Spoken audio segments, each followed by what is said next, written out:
দর্শক, জাকসু নির্বাচনের সবশেষ খবর জানতে সরাসরি যুক্ত হচ্ছি আমাদের সহকর্মী মহসিন কবিরের সঙ্গে। মহসিন, একদিকে অনিয়মের অভিযোগে 5টি প্যানেল ও 15 স্বতন্ত্র প্রার্থী নির্বাচন বর্জনের ডাক দিয়েছে, অন্যদিকে সিনেট ভবনে চলছে সব কেন্দ্রে ভোট গণনা। আপনি সর্বশেষ কি খবর জানাবেন আমাদের?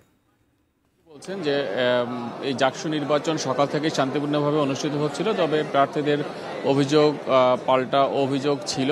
তারপরেও ভোট গ্রহণ ঠিকমতোই হচ্ছিল। তবে দুপুরের দিকে ছাত্রদলের প্রার্থী, ছাত্রদলের ভিপি প্রার্থী সহ অন্যান্য যে সকল প্রার্থী, পুরো প্যানেল তারা নির্বাচন বর্জনের ঘোষণা দিয়েছে এবং সঙ্গে আরও কয়েকটি বামপন্থী ছাত্র সংগঠন তারাও এই নির্বাচনকে এই নির্বাচন বর্জন করেছে এবং তাদের সমর্থনে বিশ্ববিদ্যালয়ের 3জন শিক্ষক যারা নির্বাচনের দায়িত্ব পালন করছিলেন তাদের 3জন তাদের দায়িত্ব থেকে সরে গিয়েছেন। তবে তারপরেও ভোট গ্রহণ অনুষ্ঠিত হয়েছে এবং এই যে বর্জনের দুপুরের মধ্যে যে বর্জন, সেই বর্জনের পরও ভোটারদের দীর্ঘ লাইন ছিল প্রতিটি ভোট কেন্দ্রে এবং শিক্ষার্থীরা যে ভোটে অংশগ্রহণ করতে চায়, অর্থাৎ প্যানেলগুলোর যারা এখানে প্রার্থী হয়েছেন তাদের কেউ কেউ সরে গেলেও শিক্ষার্থীরা যে ভোট দিতে চান সেই বিষয়টি এখানে লক্ষ্য করা গেছে এবং বেশ কিছু দু একটি কেন্দ্রে এই যে অনিয়ম কিংবা দু একটি কেন্দ্রের ঘটনা কিন্তু বেশ আলোচিত হয়েছে। যেমন ফজিলাতুন্নেসা হলে একটি শিক্ষার্থীদের যে নারী শিক্ষার্থীদের যে ভোট কেন্দ্র, সেখানে পুরুষ প্রার্থীরা ঢুকে যাওয়ার কারণে সেখানে এক ধরনের অপ্রীতিকর পরিস্থিতির সৃষ্টি হয়। তো সেই পরিস্থিতির কারণে সেখানে কিছুক্ষণ ভোট গ্রহণও বন্ধ ছিল। তো এই ধরনের ঘটনা কিন্তু ঘটেছে এবং একটি হল, কাজী নজরুল হল, সেই হলে বিকেলের দিকে, অর্থাৎ ভোট গ্রহণ যেহেতু 5টা পর্যন্ত ছিল, 5টার আগেই বেশ লম্বা লাইন ছিল ভোটারদের। সেই ভোট সম্পন্ন করতে 7টারও বেশি প্রায় বেজে গেছে। অর্থাৎ যে নিয়ম, নির্বাচনের যে নিয়ম, যে সময় নির্বাচনের সময় ঠিক ভোট গ্রহণের সময়সীমা শেষ হবে সেই পর্যন্ত যদি কোনো ভোটাররা কেন্দ্রের লাইনে এসে যুক্ত হন তারা শেষ পর্যন্ত ভোট দিতে পারবেন। তো সেটি আমরা দেখেছি যে কাজী নজরুল ইসলাম যে হল রয়েছে সেই হলে ভোট গ্রহণ দীর্ঘক্ষণ অনুষ্ঠিত হয়েছে।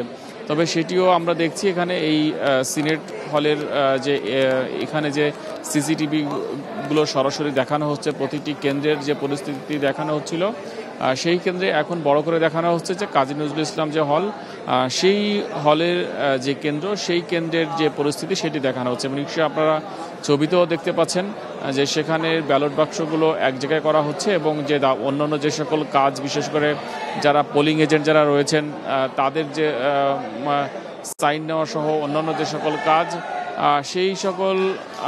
সেই সকল বিষয়গুলো তারা সম্পন্ন করার পর তারা এই ব্যালট বাক্সগুলো তারা এই সিনেট হলে নিয়ে আসবেন। তবে এখনো পর্যন্ত বেশিরভাগ হলের ব্যালট বাক্সই এই সিনেট হলে আনা হয়েছে এবং জাকসু এবং হল সংসদ দুই ধরনের নির্বাচন হচ্ছে। তো জাকসু অর্থাৎ কেন্দ্রীয় সংসদ এবং হল সংসদ, এই দুই ভাগের যে সবগুলো ব্যালট বাক্স এখানে পৌঁছে যাওয়ার পর তারপর আনুষ্ঠানিকভাবে এই ফলাফল কিংবা গণনার কার্যক্রম শুরু হবে। এখনও গণনার কার্যক্রম আনুষ্ঠানিকভাবে শুরু হয়নি। তো সেটি শুরু হবে, কিছুক্ষণের মধ্যে শুরু হবে এবং ধারণা করা হচ্ছে যে যেমন ডাকসু নির্বাচনে আমরা দেখেছি যে একেবারে পরের দিন সকাল 8টার সময় ফলাফল ঘোষণা করা হয়েছিল। তো সেই পরিস্থিতি তৈরি হয় কিনা, কারণ এইখানে ভোটারের সংখ্যা প্রায় 12,000 এবং এখন পর্যন্ত যে খবর আমরা পেয়েছি যে ভোট কাস্টিং হয়তো সর্বোচ্চ 70% মতো ভোট কাস্টিং হয়েছে, সেই ধরনের খবর পাওয়া যাচ্ছে। তবে নির্বাচন কমিশনের পক্ষ থেকে এখনও আনুষ্ঠানিকভাবে কিছুই জানানো হয়নি।